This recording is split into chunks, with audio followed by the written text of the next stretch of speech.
Shishimara's divine grace, founder of Iskana Bhai, Charanadavinda Bhakti Vedanta Swami Srila Prabhupada ki Grantara Shrimadbhagavatam ki Dear most merciful Lordship Shri Shri Hari ki Shri Jagannath, Shri Baladev Mahi Subhadra ki Shri Nathaji, Shri Balagopal ki Shri Gauranitai ki Nitai Go Prem all glories to the assembled. Hare Krishna. All glories to the assembled. Hare Krishna. All glories to the assembled. Hare Krishna. All glories to the Lord and Spirit of Shri Shri Guru, Shri Gauranga.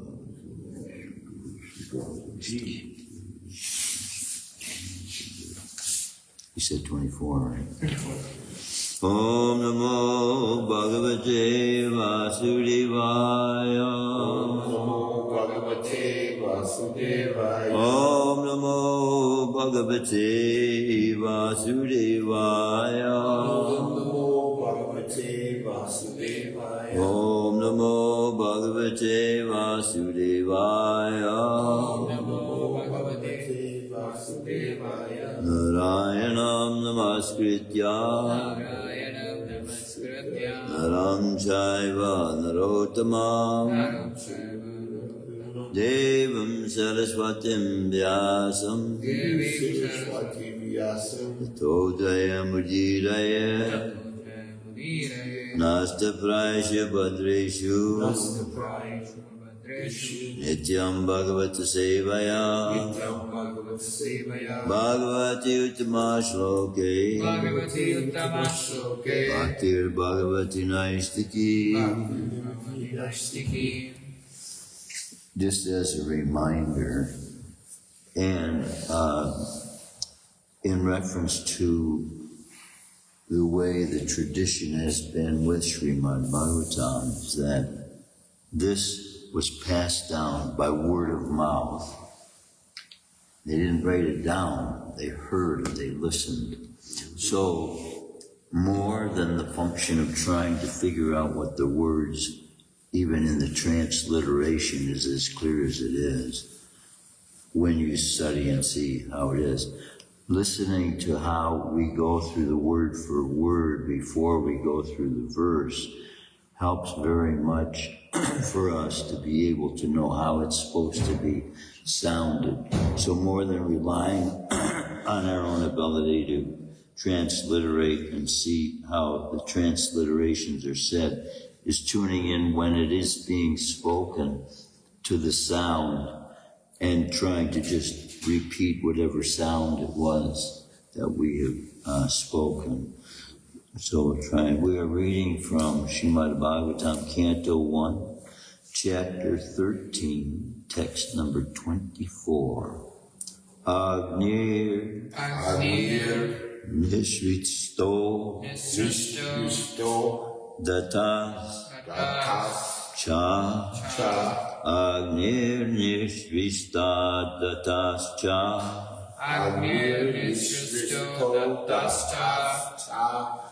Garo Daras Cha Dusita Garo Daras Cha Dusita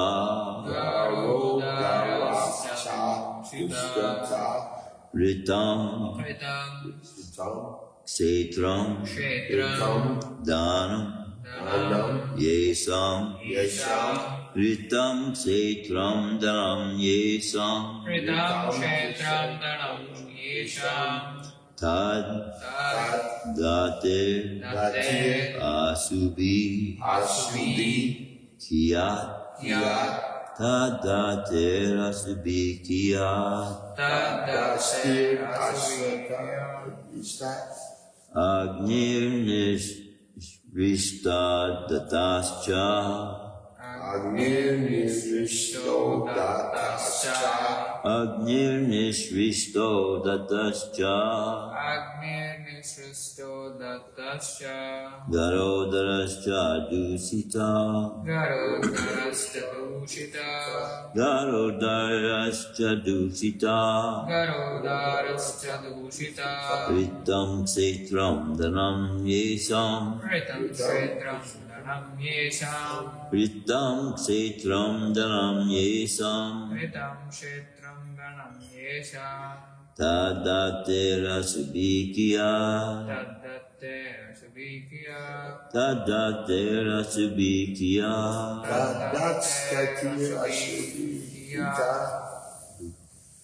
Agnir Nishvisto Datascha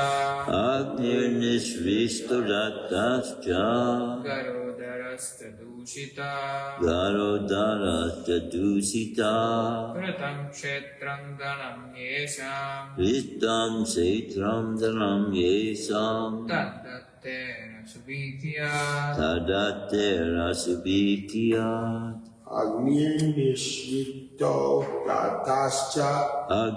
Nishvisto Datascha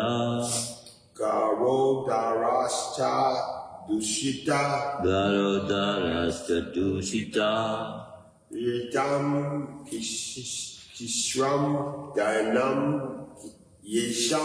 Ritam Kishram Danam Yesam Tadatir Asubikiyat Agnir Nishvisto Datascha Garodarascha Dusita Ritam Kshetram Danam Yesam Tadater Asubikiyat Agni fire. Nishrishta, set.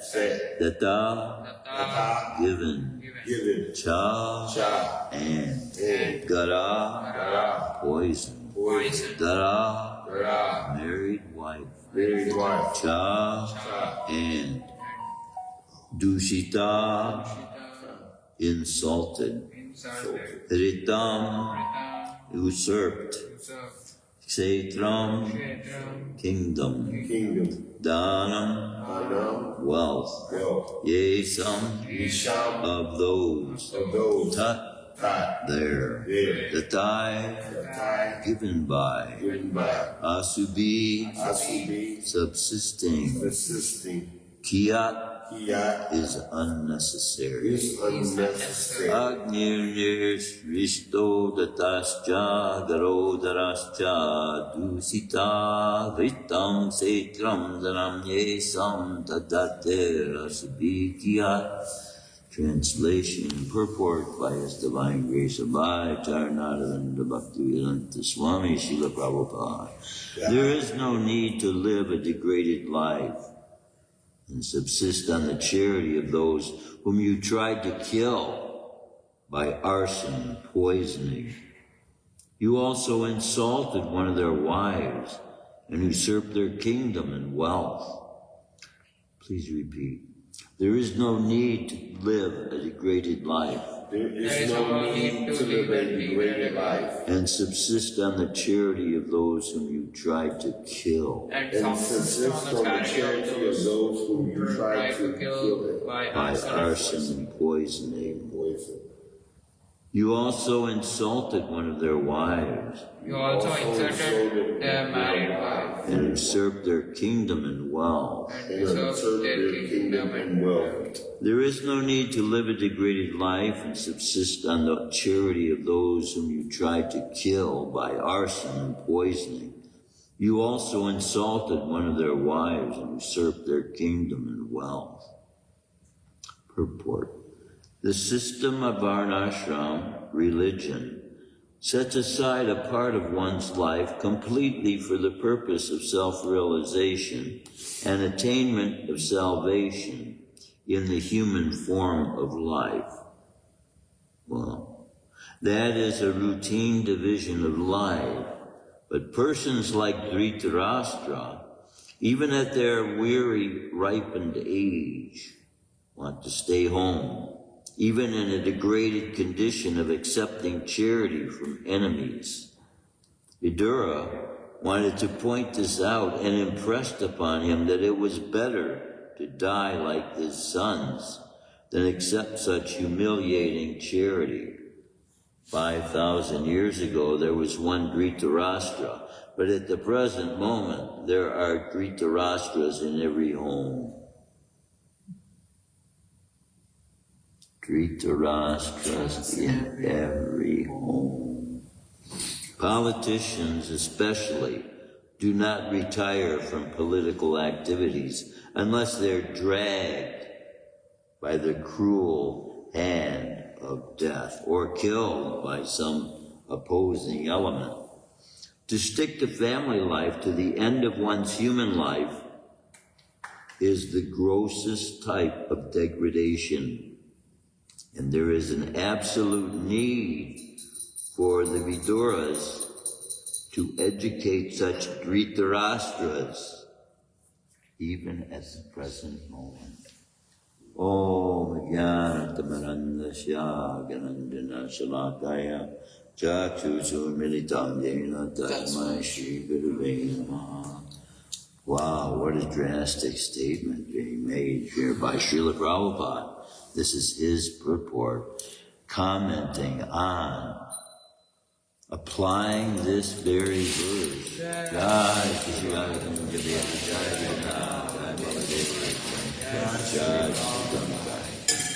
Applying this verse to present society, Srila Prabhupada is saying that the mentality that Dhritarashtra had toward the Pandavas, and therefore indirectly towards Krishna as well. But in this day and age, for the most part, all the principles of religion that Krishna has established, the general public is taking this stance Dhritarashtra has against the Pandavas and against their well-being.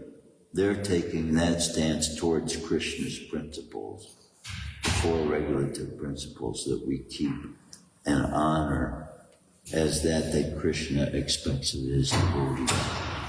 So this here is being made in comparison, and then in the same sentence, Srila Prabhupada is comparing the devotees to Vidura. Now we know Vidura, he is Krishna himself. He's an expansion of Yamaraja, who was put in that position by a curse, which he accepted. Krishna doesn't have to accept curses, but he took it as an opportunity to take this part of Vidura and how that a brother can give good guidance to an unwieldy brother. And we have this situation in many devotees' families, especially once they come to the movement, because the movement is not looked upon by society as that which it will be looked upon as, the source of knowledge. People will, in our own families, will regard our joining the movement as some kind of a failure in their lives. Oh, I must have failed in upbringing my son. How could you take him to this cult now? Become some outcast in society. But see, everyone who takes on, Krishna reveals this also in the Bhagavad Gita, everyone that takes on a belief in their life and begins declaring that belief in God is going to come in to contact with people who are of opposite belief systems. And generally speaking, it is either because they have been exposed to that conception of God that is being portrayed by most religious organizations, that it's not exactly how we are seeing God portrayed in the Shrimadbhagavatam, in the Bhagavad Gita. In his form as a warrior on a battlefield with Arjuna, he's revealing the inside knowledge of what he establishes as a standard within society by his words, as that which society should be involving itself with. And as he grades it accordingly, it is meant to eventually establish a relationship with him in the form of Supersoul, who takes great pleasure in us taking part in those activities which he himself has established. The Supersoul is living with us in these bodies. See, to say that now, I realize that from a psychological perspective in the so-called realm of psychology, so-called realm of medicine, people are believing that if there's more than one person in your body, you are possessed, right? You're sharing, you have a duplicate, what do they call it, personality. And you can be inhabited by another soul. Well, this is a declaration of religion. Every religious path is having this concept within it that our consciousness has a means of being able to unite with the supreme consciousness. And that is done in most paths through prayer and through acknowledgement that the consciousness is available.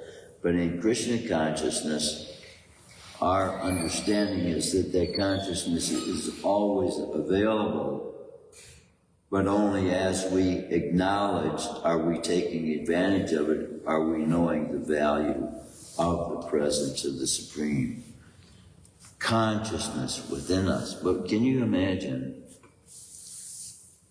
this Supreme Person who is sharing this body with us has all recollection of the whole past and the establishment that he did of the process that we are now abiding in. So you can imagine we have what we call, when we look on past favorite memories of people in our own family, we look at pictures that we have of them and recollections that we have of them, and it brings us a joy almost like being with them again. So in Krishna, sharing this body with us and seeing us put into practice those activities that he has himself given mankind to engage in. So by establishing this process, he is revealing his desire for mankind to be able to experience the same way that when Krishna looks upon Srimati Radharani and sees within her the expression of her face such an experience of happiness that he is himself thinking to himself, Krishna reveals this, that she appears to have a happiness that he doesn't have. And he wants to know what is that happiness. So this is how he takes the form of Lord Sri Chaitanya Mahaprabhu to reveal the bliss of being a servant of the Supreme Person. And it is her desire for she and him to take this one form together so that she can give him understanding of the feeling she was having for him in her different experiences in every way that she was treating him while they were together in their youthful, because her separation was most the angst that she felt when Krishna left for the battlefield of Kurukshetra. And you know, this part on Srimati Radharani's feelings for Krishna leaving is also an expression that love itself gives to humankind to reveal how God actually feels about war. See, on the one hand, Krishna comes to cause those living entities that are causing problems on the earth to have to fight with him, and he will bring them all down. But where Krishna is in the eternal environment, such engagements do not exist. There is no killing, there is no death. So valiant tree, chivalry, as described, takes on a different form in the spiritual realm. And one already having attained those levels of advancement to get into the environment once again. I'm being reminded, when I speak of things that I've read in the Vedas, immediately into the mind enters other thoughts about the applications, because there are so many implications here being given about the relationship between Vidura and his brother Dhritarashtra, older brother. who was blind.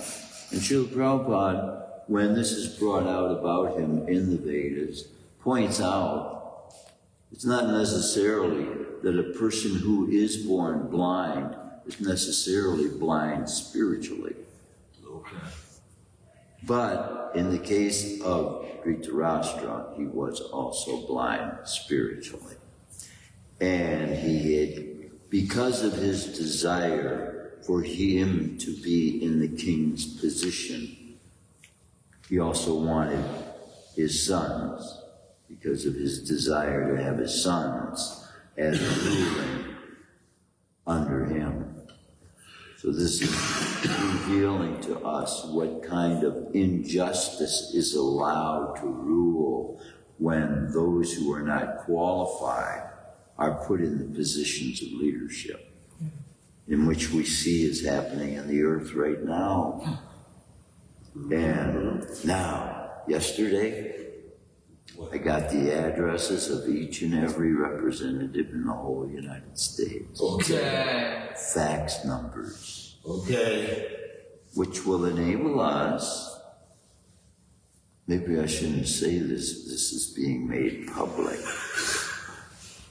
but we can give communication in little short quips, 5 or 10 minute quips, on what events are coming in the future that need the whole population of the world needs to be prepared for these events that are coming shortly. Now I am being instructed shortly this year there are going to be dramatic events that simple preparation, all you have to do, find a place 40 miles inland from any coast to prevent yourself from the flooding waters that will come 20 miles on all coasts.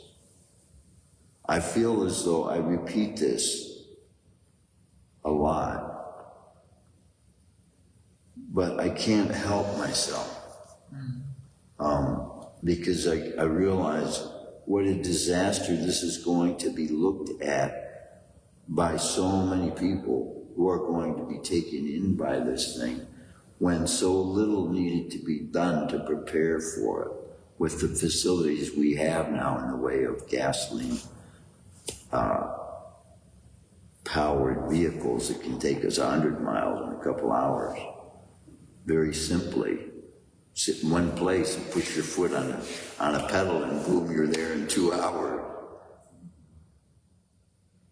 200 years ago, this is unthought of. People would have thought that's impossible. So many things that in our minds we develop limitations of that are not necessarily reality. So we do that with our own abilities as well.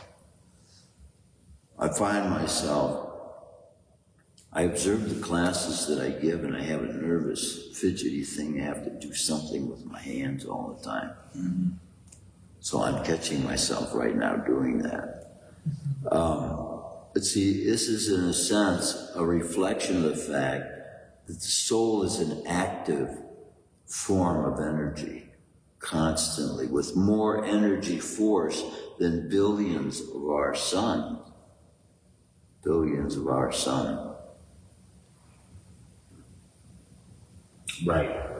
Bhagavatam, period. Yes. Right. So Bhagavatam explains this. Lord Chaitanya reveals this in his expose to the Mayavadis, whose belief that God is a powerful force, having no personality, without being a person. And so our confrontation with that philosophy is that if God is only a force, still the consciousness we develop, we can put into levels of gradation as to what, and reason with one another as to what human beings experience with what is considered to be elevated consciousness that is beneficial. In my mind, elevated consciousness means that will be productive for all human beings. If we concentrate on the qualities of the life of Sri Chaitanya Mahaprabhu and the activities of Sri Chaitanya Mahaprabhu, and we take those activities in our life as a challenge by him for us to go out into society and practice the same activities, chanting and singing and bringing these holy names to people who have never heard the joyous, glorious, liberating sound the holy name is. See, when we take every day this chanting ourselves as a daily activity, we have the tendency to take for granted that, well, it's just some kind of energy that everybody's getting a little taste of here and there. No. This that we are experiencing with the chanting of the holy names being the very power that Krishna, in the form of Sri Chaitanya Mahaprabhu, who is Krishna himself and love, Srimati Radharani combined in the same body, have empowered these names with. And so it is being declared, I am declaring what has been declared by Lord Chaitanya, that the sound vibration created by the human voice to create names of God with will create within the consciousness of the human being the highest experience of consciousness possible. And that's what Krishna is saying. He is empowering these names that we recite with. He's empowering it with that kind of energy. So we recite it, and we recite it, and we think, well, yeah, I'm getting a good experience, but we're not realizing to the fullness what effect it is having on the world. And every time we say Krishna's name to someone who's never heard it before, what effect it will have on them as well. So this is meant to be an encouragement for anyone who's listening to this, to try and instill within every friend, every person you see, make a friend. Of every person that tries to make you their enemy, turn them into a friend by giving them knowledge, the truth of the eternalness of the soul that you are and we all are. And most importantly, find a way for you to sneak in their ears the name Krishna. Sweet. By hook or by crook. Okay. By hook or by crook. If we can get them to say Krishna, we can say it ourselves, but if you can get someone to say Krishna, then also that implants the seed of Krishna's name in their hearts. That will eventually enable them to experience the pleasure, knowing the pleasure, the divine power, the liberating force that name is. And so, as we chant through the day, we want to get this realization about what is actually being given to us. What a gift, what a treasure. What a treasure, knowing this divine force that is all-powerful, this force of Krishna's name. Why? Because he has himself empowered it with all of his spiritual energy. That's why. And he's allowing us to experience that. Knowingly. When we experience it knowingly, it's better than experiencing it ignorantly. They say ignorance is bliss. Right. We say knowledge is what gives bliss. See, knowledge of what? See, we can do in ignorance things that are of great benefit to us and derive great benefit. But when we do it in knowledge, we derive even more. The experiential happiness derived from the benefit. So but this is achieved by levels and gradations of involvement that the soul expresses itself to Krishna as wanting to do.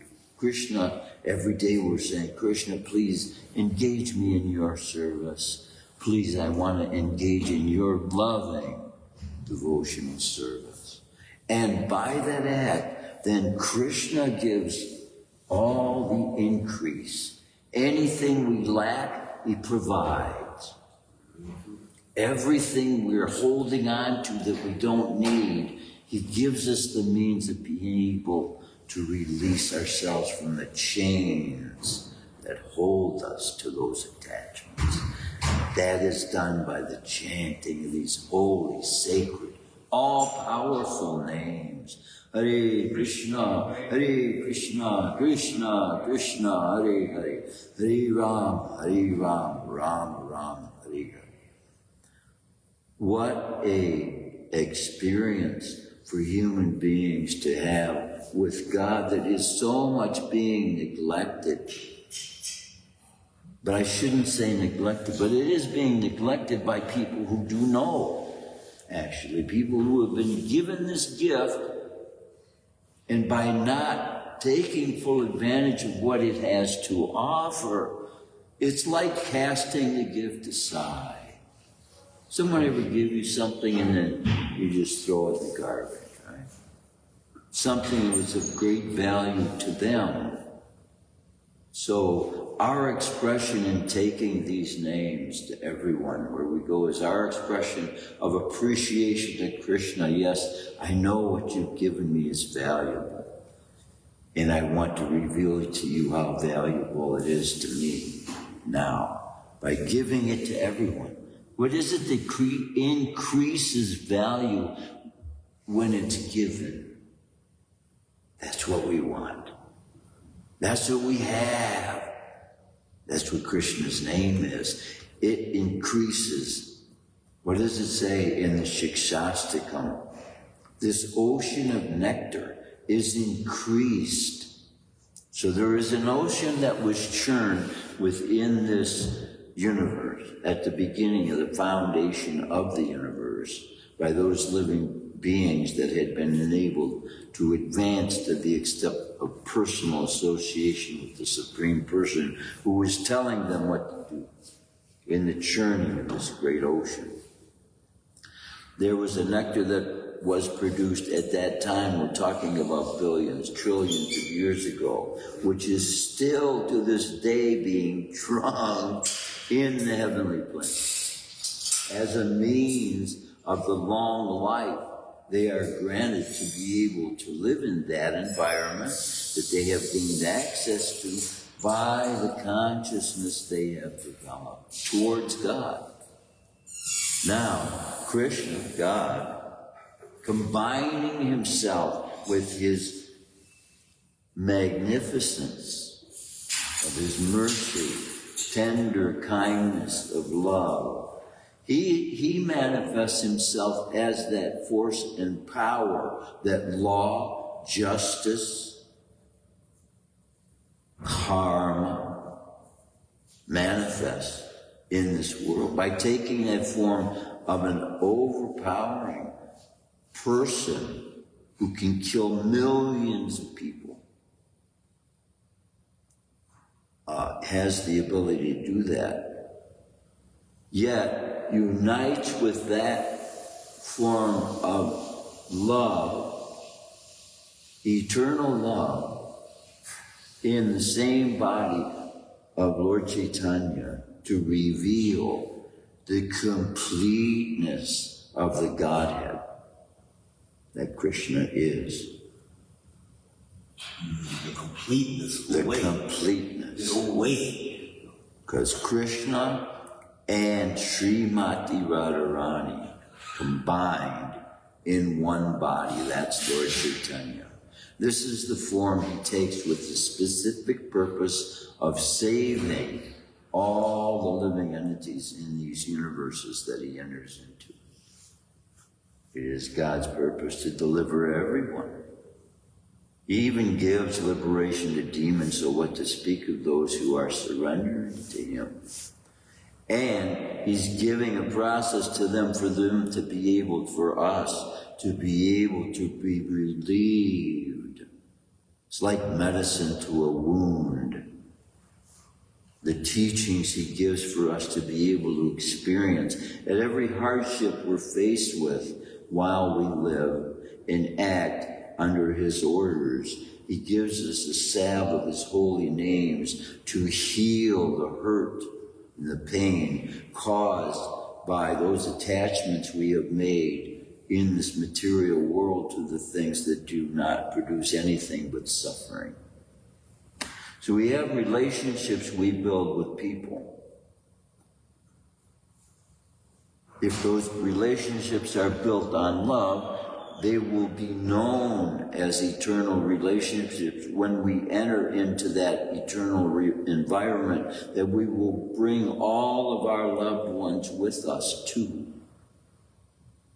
You're going to bring all those that you are giving Krishna's name to.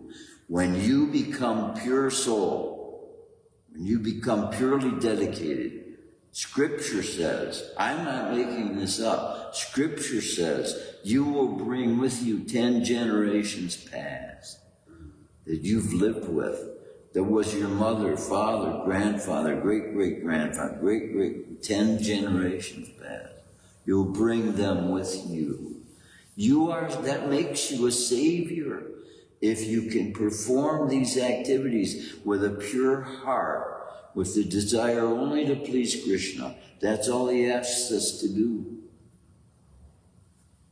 And he makes it the easiest way to do it by having established himself through the actions of Srila Prabhupada, this institution of the International Society for Krishna, God, consciousness, for all of humanity to be able to develop within their minds a way of thinking that will give them freedom from all the hassles and the things that have troubled and bothered the minds of men since time immemorial, making us pure souls in the next time around to be into bodies that are not subject to birth, death, old age, and disease, above and beyond that nectar being drunk now, which gives a lifespan of 30,000 of our years on this earth to those who are in those planetary systems that have a system equivalent to those 30,000 years of 100 of their years. But this nectar of Krishna's holy name is beyond the potency of contained in that nectar. Bhima was given, now I don't even know if that was Somaras. That may have been a special preparation made specifically for strength from the heavenly planets. Because this Somaras is a special preparation made from the churning of the causal ocean that is available to demigods in their leadership positions. I don't know to what extent it is distributed at this time. I know that one drop of it, when yogis get it, when it's dropped down at the particular times of celebration, that would be we get it once every 12 years here on the earth. But see, for them, that's every 12 days. Almost like an Ekadasi celebration. When they're drinking Somaras. But the potency of Krishna's name, and that's not even spiritual potency. You see, the somaras is extending one's life, giving one's body the ability to retain a youthfulness, right? That we don't have the ability of on this planet, even with, although we do have, no, I should take that back, because there are herbs of a healing nature that can revive one from death. So I don't know how long that would last for. You die again, then they lift you up again. You use the same herb. Can it be used over and over again? Is it good for one death, or one life, or what? See, there are mysteries of this world that we as human beings have not understood yet. And we are thinking ourselves qualified to be going investigating other planets. This is not realization of our proper place in society. And this arrogance that we have in society and in the demonstration of our governmental systems of the entire planet are in such chaos that the members of the entire societies of the world are not knowing what true peace, what true love, what true happiness, what true satisfaction can be found in the knowledge derived from the absorption of that eternal truth that is describing the qualities, the characteristics of the personality of the original person from whom all good qualities are coming, and the development of which within every human being is made possible by the presence of that divine energy, personality, within sharing life with every form of life there is. So those good qualities we see in other human beings, you can even find in criminal beings who go to great lengths to figure out how to steal, how to hurt, how to destroy. These abilities actually in man are all able to be performed by the abilities given by Krishna himself. But the laws are such that when they choose to go against them, his laws, Krishna's laws, not man's laws, but Krishna's laws. Man has ways of punishing men for breaking man's laws. The same way that he is imitating God's laws being superior, cannot be changed. Do not change. And always are as enforceable by God's executives of power, his Yamadutas, on those environments in the material universe that are made for the carrying out of the punishments that are not enacted by nature itself. So we look at suffering on this planet as a bad thing. I say we, as a human race. Human beings think, I hate suffering, I don't like suffering. But in fact, suffering is given to us here to wake us up to the fact that something's wrong. The body is telling us something is wrong in the body, it needs something. It's lacking something, or we have done something to it that we shouldn't have. It's what pain is, it's what the body's way of speaking to us. And see, even in very subtle ways through dreaming, it can be revealed to us aspects of life when we are in contact with the supreme divine consciousness who is all-knowing, all-seeing, all-loving, all-caring, everything we can think of that is good. When we are connected with that constantly throughout the day, we are also getting divine intelligence on what to do with our lives to make our lives more effectively a means of others finding that liberation they're looking for in the world, and everything they're looking to for satisfaction. Ultimately, it's liberation from death that we're longing to find, right? This happiness, this so-called happiness we get out of a joke here, a laugh there, removes our minds from the idea that we got to die, we're going to die. I have a physical body that's going to be sometime coming to the point of death.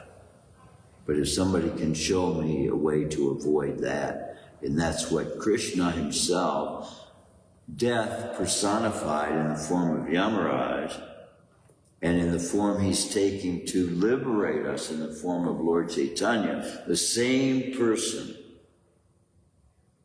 same executor, the same judge, is the same lover in the form of Chaitanya, taking off his judgment paraphernalia and putting on that covering of human form that we are in to manifest to us that he could be hit over the head with a wine bottle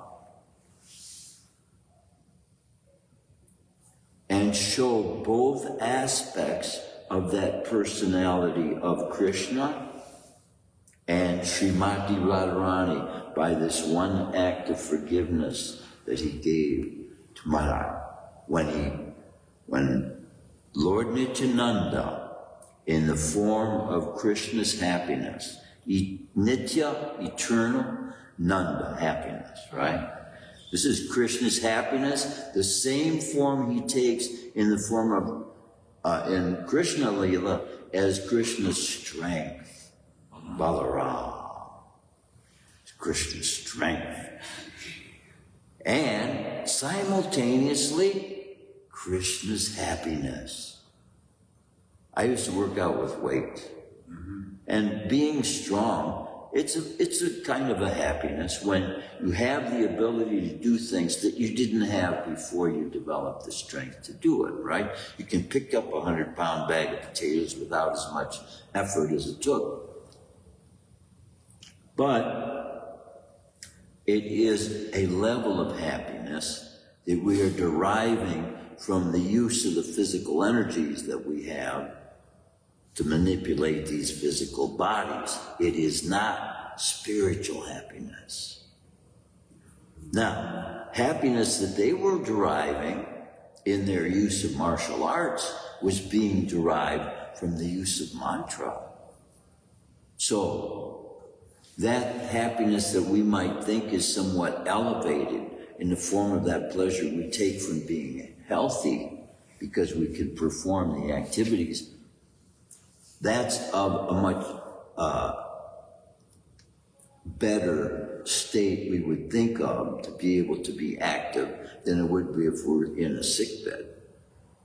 But that level of happiness that we're experiencing from that is not as high a level of happiness they were experiencing from the use of the power of the words of their mouths.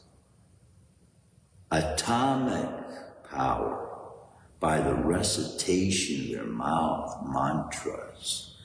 And see, when we're brought this to our minds, then we are, by comparison, thinking, wow, that is pretty strong. And yet, we're not realizing how greater a power the Maha Mantra is to be able to liberate the soul bound eternally until this name frees it from that bondage of death. So this Maha Mantra and the name Krishna has that ability.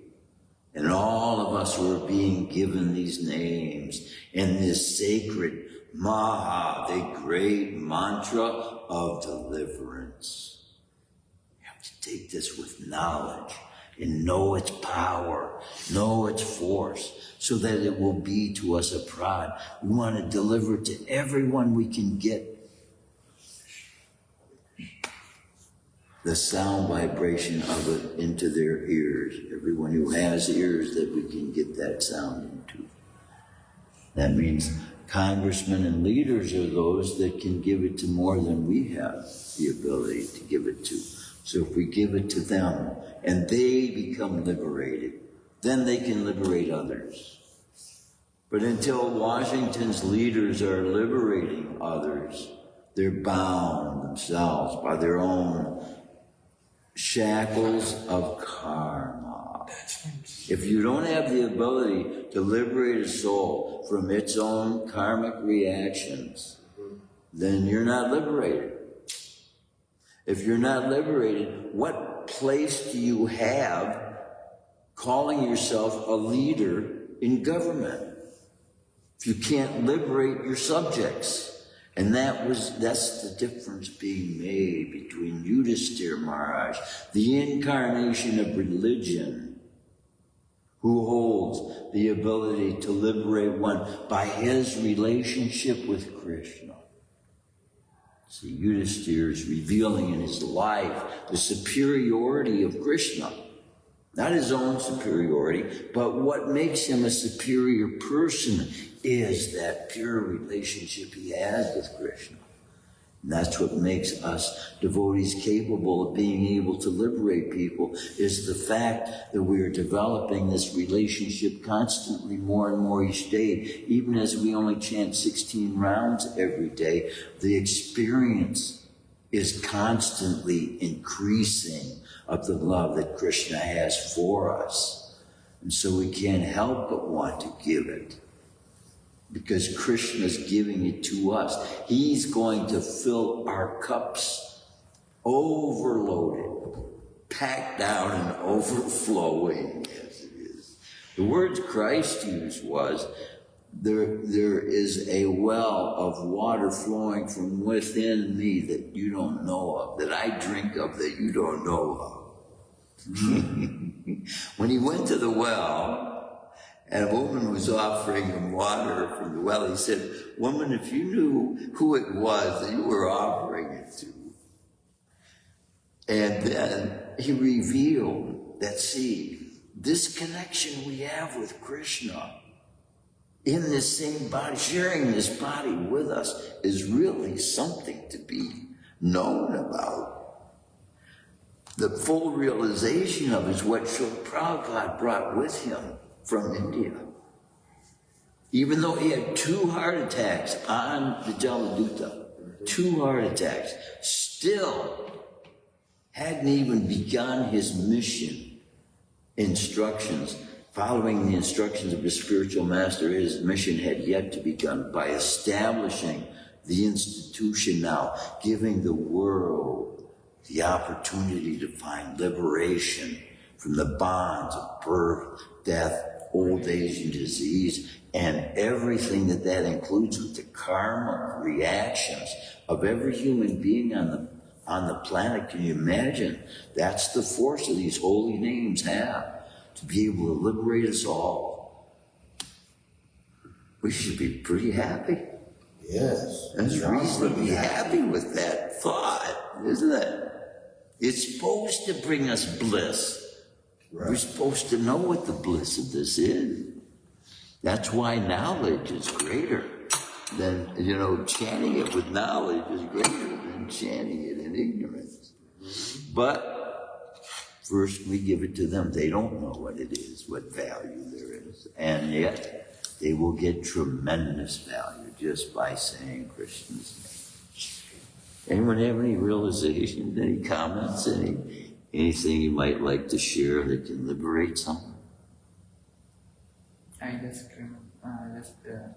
speak loud. I just analyzed the Bhagavad Prabhu, like whatever you have said, the translation, and I felt like devotees' chastisement is also a blessing.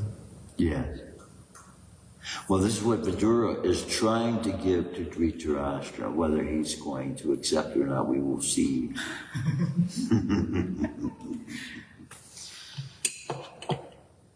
See, it's described in one place in the Bible. If we live in sin too long, it's just like ironing a crease into a piece of material. Once that iron has gone and made that crease in it, it's very difficult to get the crease out. And that's what sinful patterns of sinfulness, habits, habitual sinfulness. And that includes eating meat, having a drink of alcohol. All these things become habits that people who engage in them, in their professions that should know better, are encouraging us to engage in. Because they themselves are of a weak nature in their own lives. They don't know where strength comes from. Spiritual strength that is coming from the words of one's mouth is revealed in the scriptures as being even more. And this is a statement. The pen is more powerful than the sword. What does that mean? What consciousness can be changed by the words of a man's mouth can in fact have more effects on future societies than, even one gunshot right now. So things Christ spoke of 2,000 years ago is having more effect on all people of the society that have believed in his teachings than any weapon used at his time could have had upon the people of that time. Isn't it? So the word of the mouth, and that's what is being given to us, the most powerful word of the mouth. Jai. Shrimadbhagavatam ki jai. Srila Prabhupada ki jai.